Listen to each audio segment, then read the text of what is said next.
Thank you and welcome to the show this morning.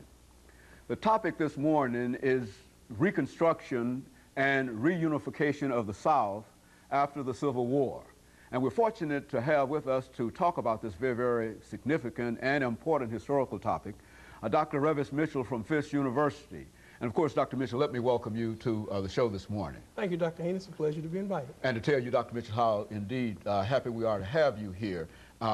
This is the beginning of a new season for us, and we've had you on just numerous of times, a number of times, yes. And each time, as we said before, you bring us such excellent information. As a matter of fact, we often think about the video that we did with you on slavery and the Emancipation Proclamation and all of those things. And so what we'd like to do today, Dr. Mitchell, is to recognize that this is really the beginning of the voting season here, and so to sort of bring a topic in that would deal with the suffrage and the whole problems that came out of the Reconstruction of the South. But before we get into that, Dr. Mitchell, let's have you to give us some information about your background, your education, and what in a real sense motivated you to do the things that you're doing.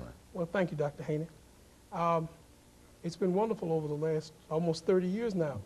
I've been on the faculty at Fisk for 20 years. I'm a native of Nashville, educated in the Catholic and public schools of Nashville, attended undergraduate school at Fisk, and did a master's degree at Tennessee State and a doctoral degree at Middle Tennessee State.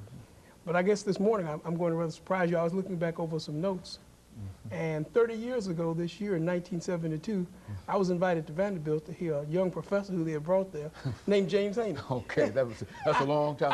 I was brand new faculty at MTSU, and you reach a point in life where you're looking through your notes and papers. Okay. And there was a young man there with a large afro and a dashiki named JHaney. And I was down at MTSU. We were beginning our teaching careers. That's exactly it. And of course, that's what when we met one another. That's right. That's right. That's been a long time. So it's been, I think, good over the years. The things we've discussed and really the popularization of history.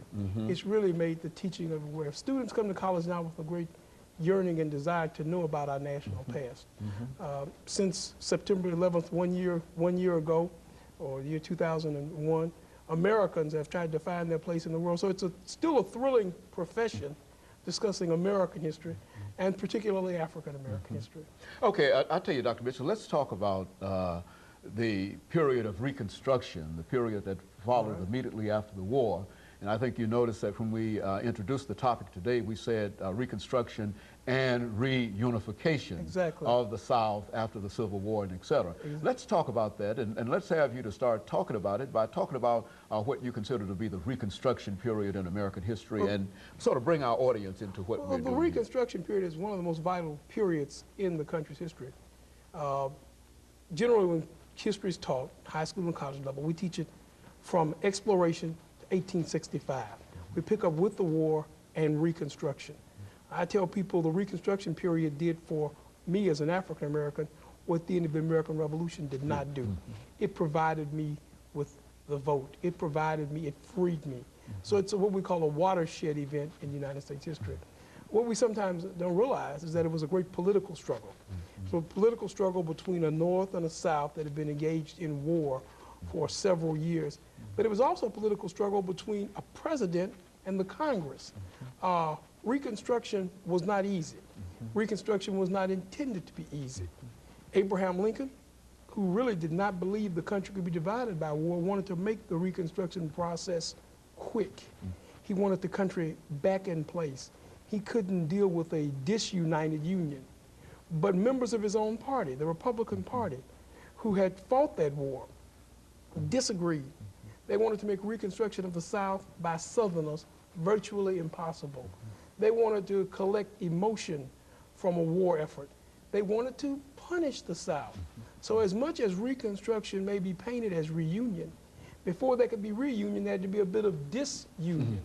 As the young people said, we had to pay the crime, pay for the crimes. And in the eyes of Northern Republicans, radicals within Lincoln's party, the crime had been ever leaving the Union. So there's a struggle. Reconstruction is a point of struggle. Lincoln initially wanted 10% of the South, 10% of those who had voted in the election of 1850 to swear allegiance. But then you've got to look at who voted in 1850. Women didn't vote. Certainly black people didn't vote. And those who didn't own land didn't vote. So only a small percentage of those actually voted. Of that, he only wanted 10% to swear allegiance, and he would declare states reunited. Now, is this what they meant by Lincoln having what might be considered a very, very mild and very sympathetic policy toward the South? And really, it was towards the South, but really it was his support of the Union. He wanted that Union back and functioning. This is what he'd argued the war was fought about, and many people miss the fact that the war wasn't fought as much about slavery as it was about maintaining the Union. Go on. Maintaining that Union. Lincoln hoped that the Union would be back and functioning within a year. Unfortunately, there's such a disunion in the country that Lincoln's assassination is brought on by the question of this reuniting the Union. The ultimate question were those Southerners who were upset with Lincoln. He had the radicals, they're upset with Lincoln. Lincoln really is in a state where he can't carry out what he wishes.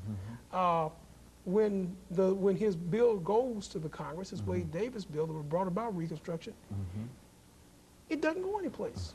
The Congress stifles it.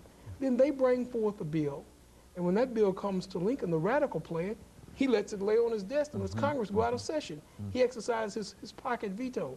So the struggle that ensues after the Civil War is as much a battle between a president and Congress as we've ever experienced. Presently, in the world situation where we're looking at the events and planning war or looking at war, and there's a struggle between the president and the Congress, that's very reminiscent of that era after Reconstruction. It's a detrimental era for the entire nation. It's very detrimental for the South. It's very detrimental for African Americans because caught up in the struggle, we are exploited, we are exploited. So we have to look at an actual struggle. Finally, it's decided that the Army of the North will occupy the South. And there will be a period of time before there will be voting in the South.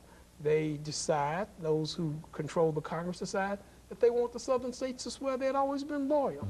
And to many of the Southern state leaders, this was upsetting because they hadn't been loyal. They had formed a confederacy. They had formed a separate union. So the struggle for Reconstruction continues. Caught up in that struggle will be the emancipation and the vote of the black man. And there was nothing more troubling to Southerners than to see those who were formerly enslaved suddenly marching to the polls and voting. And so Dr. Mitchell, as we near this first commercial break that we have here today, we find that in this whole struggle that will erupt after the war, which is to say that this is almost a continuation of the intensity of the emotions between the North and the South. It might no longer be the battle as such, but it is emotional and quite involved. But now, one of the things that we'd like for you to talk about after we come back from this break is the citizenship rights of Africans during this time, because I think we know that in 1865, the 13th Amendment is passed that will give them freedom. That's right. But now the 14th Amendment, that's this whole idea of African-American citizenship. I think that's one of the most important elements that we could deal with at this particular point, I mean, in this part of the show this morning. Exactly. And we will always remember that freedom and equality are not synonymous. Good, very good. And of course, after we take this first commercial break, we'll come back and we'll give you an opportunity to talk about the Reconstruction Act of 1867 and how Africans were eventually brought into the whole political process, because there were quite a bit of opposition in the South and to a lesser degree in the northern states in reference to African-American participation in politics and citizenship and whatnot. And I want you to sort of lay that out as you so well do in some of these other parts that we've dealt with before. And of course, we'll be back with our audience following this very, very short commercial break.